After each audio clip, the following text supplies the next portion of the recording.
American Conjuring is a supernatural horror film released in 2016, although some sources tell me that it was initially released in 2011.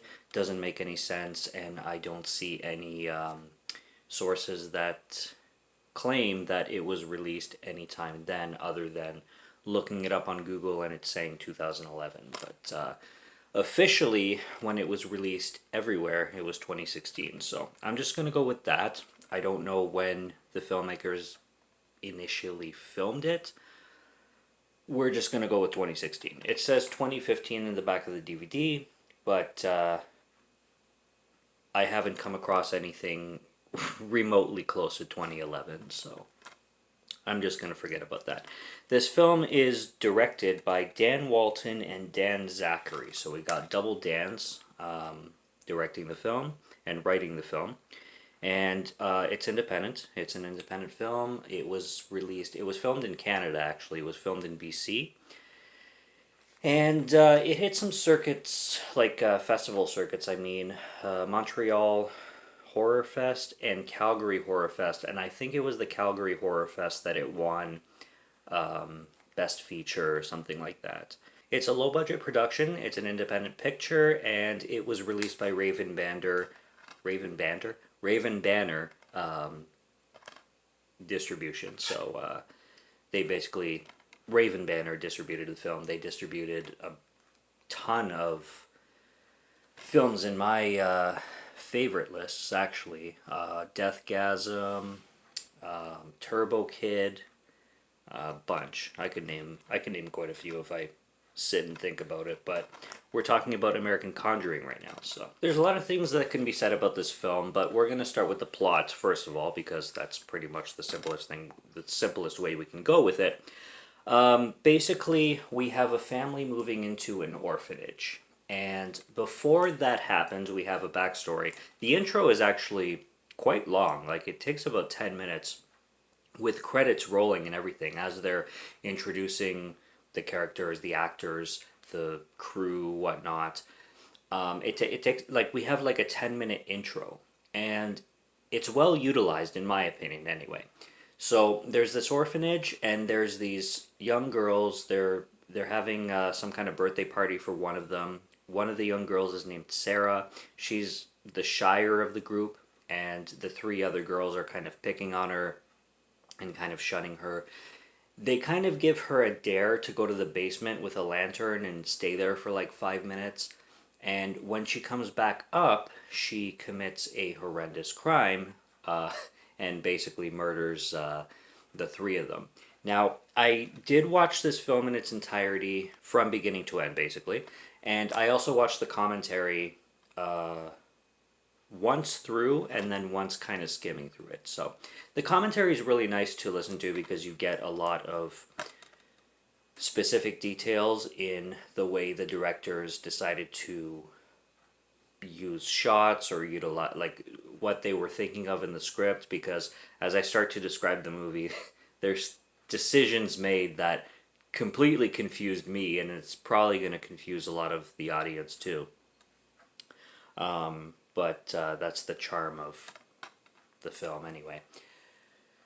However, after that intro, there's this horrific incident that happened at this orphanage, and then we cut to a news broadcast where it's basically talking about the history of the home.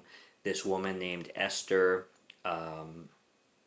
was married to this gentleman, and she was trying to conceive a child, but it wasn't working out, and then she ended up depressed, and then she ended up committing suicide, and then she basically haunts the place. And we flash forward to modern day, where this couple with two kids is buying this house, and the real estate agent is shady, because we have certain scenes where the woman from the beginning of the film that witnessed this horrendous murder involving these kids is always coming to the house and saying, like, this house it has like omens, there's bad history, there's bad there was crimes committed in this place, it shouldn't be put up for sale, kind of thing. And this real estate agent Teddy is basically considering this woman crazy, and sells this home to this couple, to this family, I should say. And then, of course, weird shit starts happening, and people start going crazy, and we've got a lot of homages to other horror movies, which I did enjoy, because I did notice all of them. And with the commentary that I watched after watching the film in its entirety, it kind of gave me even more of a light and even more of a perspective on the homages that it was going for, like outside of the ones that I caught already. And even with the ones that I caught already, it kind of emphasized them a lot more. So basically, one thing that's very clear is that the directors definitely had a fantastic time and a fantastic influence with their horror fanaticism in creating this film, and they wanted to make a project that's for fans, basically, with the limited budget, with the limitations that they had, basically. You can tell the passion's there, and that's what I always notice in this kind of cinema, whether it's high budget, low budget. You can tell when the directors and the producers and the the people behind the project are having a good time doing it, basically. But starting off with the father, the his name is Ben. Uh, a big homage that they paid to him. I noticed a lot of The Omen. No, sorry, not The Omen. Sorry, Amityville Horror. I noticed a lot of Amityville Horror, especially with the remake with Ryan Reynolds, because there's a lot of scenes where he's chopping wood and he's shirtless and he's got that like Ryan Reynolds look. The guy who played Ben actually, he kind of looks like a poor man's Adam Scott. He has these like Adam Scott facial features, but he's the new father. He's trying to raise his teenage daughter named Zoe, his like stepdaughter kind of thing. The younger girl, Alyssa, is his biological daughter that he had with this woman named Chloe, his new fiance girlfriend. It's not really established what they are, but they're a couple. Regardless, the older daughter, Zoe, she's like the rebellious teen. She plays a 17-year-old girl in the movie. Very good looking girl. And she's very like punky. Like she's her phone says fuck the world. We never meet her actual biological dad, but she makes it clear that she has a strong bond with him and she's not approving of Ben, the stepfather. But the younger girl, Alyssa, is Ben's biological daughter, and she's very loving of her dad. And Zoe and Alyssa clash a lot, and there's even a scene where Zoe like says that they're in a forest talking, and she says that Alyssa, was never even born. And Alyssa's like, if mommy didn't meet daddy, I wouldn't have even been born. And she's like, yeah, that's the point. That would have been perfect, which is kind of mean. But there is the Amityville Horror homages for sure. There's a scene, obviously, for anybody who's seen the movie, this is a spoiler review, where the dog gets hacked up and Ben like just takes an axe right to the dog. It's pretty horrific the way they portray it, but it's horrendous. And I watched the commentary too, and even the directors were joking around saying like people were coming up to them and saying like, do you have anything against children or against dogs? Because of the scenes that they would portray at the beginning of the film, because the film starts off with 3 little girls being murdered by another little girl, and then you have the scene of the dog, like I said, and you have a scene where Alyssa, which is actually pretty disturbing, she takes a knife and she starts hacking at her wrist, and she's just hacking away, and you see it bleeding and everything like that. Like she's basically borderline chopping her wrist right off. And it's like, geez, you got like, and the actress is like 9, 10 years old. It's like, you got a child to do that? A lot of people were questioning those kinds of scenes, and it's like, what's going on with the writing here? Like, what's going on with what's going through these people's heads? There's a lot of paranoia and there's a lot of dread that's built into this film, good or bad, like I said, they utilized the budget as best as they could. The only thing that's kind of faulting and really cheesy is some of the acting and some of the script writing, especially the biggest like I wouldn't say criticisms, but the biggest comments that I would have in like the negative side with this film is like the arguments that Carol and Ben would have. There's one in particular with a laundry scene where Carol is going downstairs with a basket of laundry and she drops it because she sees this ball rolling in the basement and she sees like some ghostly figure. And then Ben comes along and he's like, "What? What's going on?" And he's already like in a bad mood and she's like, "There's something down there. There's a ball rolling around." And just the way the dialogue between the two was going on, it was so cheesy and corny. And he's like, "Oh, don't worry, your mother's just trying to like get a rise out of me. She's just trying to like pull my leg or something like that." And then she's like, "I am not kidding, I am serious." And then he just out of nowhere goes like, "Great show, that was fantastic. Now what else do you have to like tell me and fuck around with me for? Do not use that language." And it's just complete corniness. But it's those kinds of scenes that I would give a little bit more criticism to. But when it comes to atmosphere, there's a film, and before anybody bites my head off, I'm not comparing this film to any film, but I'm going to mention a film that stylistically I thought of. Okay, a better film, of course. Um, Absentia by Mike Flanagan. Um, it was his first film, and it's one of the best low budget films that I've ever seen in my life.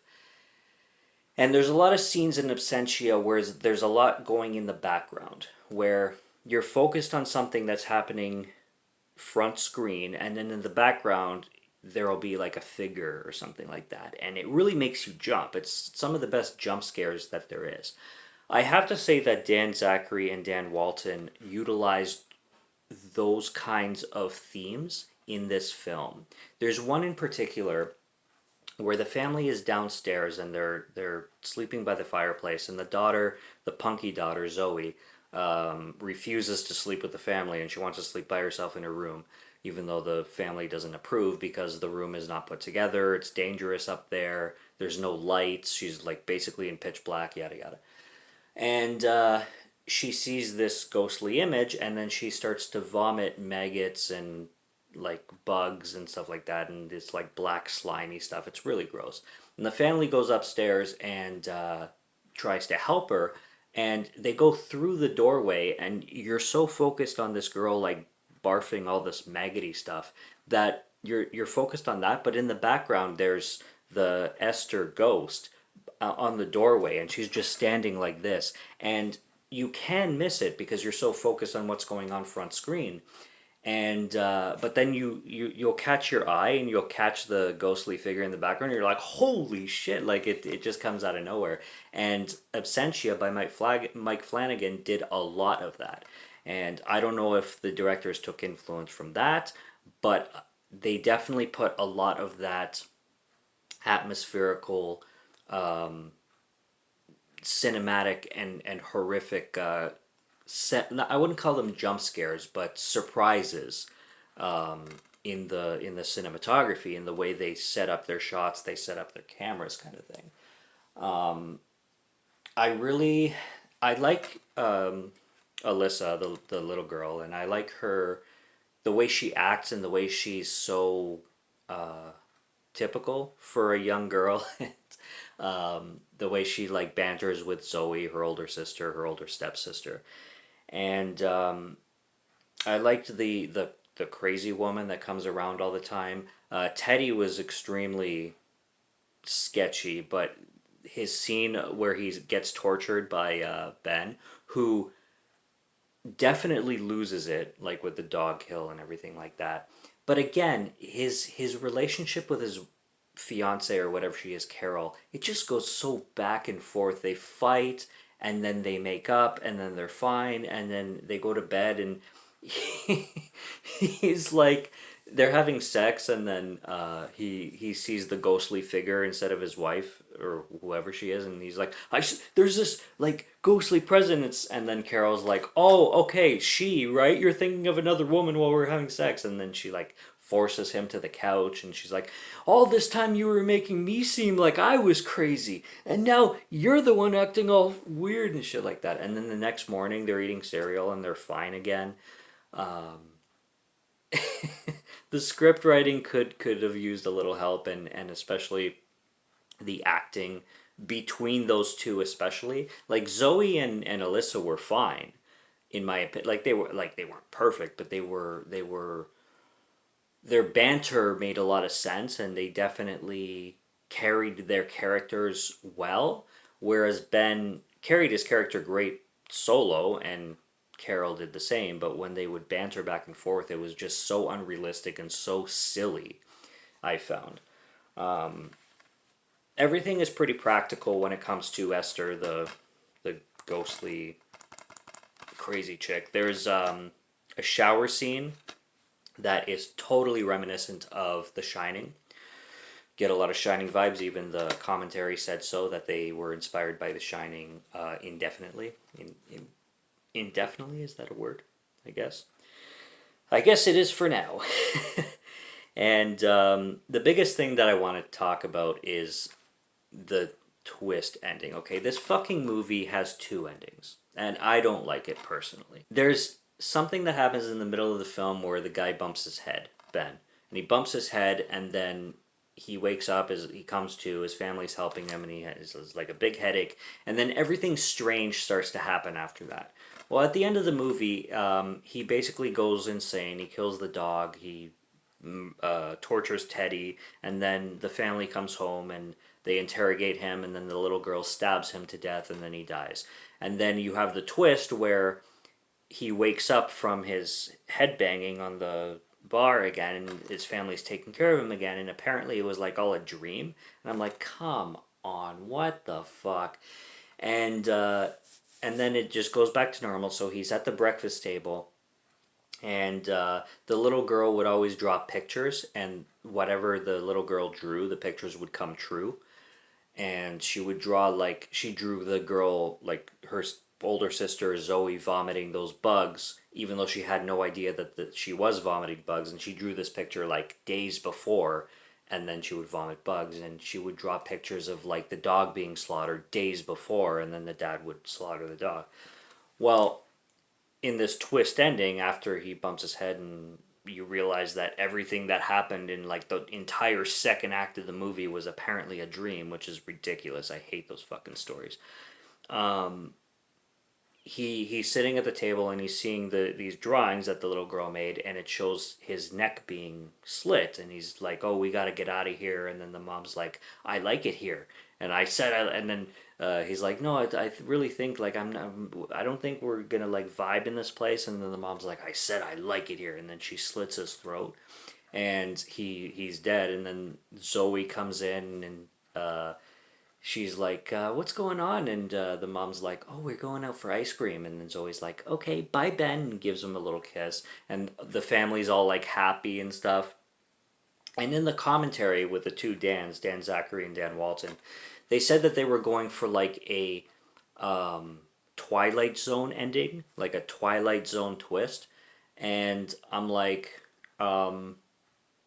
that's great that you were going for it, but I don't think it worked. First of all, you literally gave this film two endings. This is the biggest gripe that I have on this film is it has two endings. It ends, and then it ends again. So it's like literally they made the film, they ended the film, they like made the ending, and then they had a deleted scene. But instead of putting the deleted scene in the special features, they added the deleted scene in front of the ending of the film. So it ends, and then it follows a deleted scene, and it's so freaking weird. Like, they could have had an alternate ending and in the special features, and it would have worked, but they're like, hey, which ending should we use? I don't know. Let's just go with both and make it art. And I'm not really like tearing the film apart or anything like that because, like I said, I gave this film a 2.5 because 2.5 out of 5. I mean, because there are things that I really like about this film and appreciate about this film, especially the passion that went behind it. And like you can always tell, at least I can, with films that are driven with passion. I think it definitely lacks in script, and it definitely lacks in just dialogue and the writing, the script writing. But you know, it comes with the territory, and I think for like it's a great midnight movie. You know, it's a good midnight movie, great B movie, and entertaining. Yeah, and creepy. Like it's really creepy, and especially like you pick up a film that's called American Conjuring, and most often it's just complete shit. But this one is a little bit different. It has a lot more to offer than just your typical low budget, you know, made for television. Even though I don't think this was made for television, but it has a lot more to offer. Is basically what I'm saying. It got a 2.4 on IMDb, which is quite low, and of course, I'm not gonna deny that it's got its flaws for sure. There is some moments that the Hester, whatever her name is, looks pretty cheesy. But there's other moments where she looks pretty good, and there's a lot of ideas flowing in this story, and I think they really did a strong job, and they were really focused and determined on what they wanted to do, and they made it happen, and I can always appreciate that. On top of having fun in the process, which you can definitely tell they were. So that's basically what I got. American Conjuring, released in 2016, I believe, but I also hear 2011. So who the fuck knows? That's all I got on the film, though. Subscribe to Morgan Film Fan if you like to listen to my voice or if you like my film reviews. I'll be back with more when I can, so stay tuned. Subscribe to the channel if you're interested, and until next time, have a good one, take care, and cheers.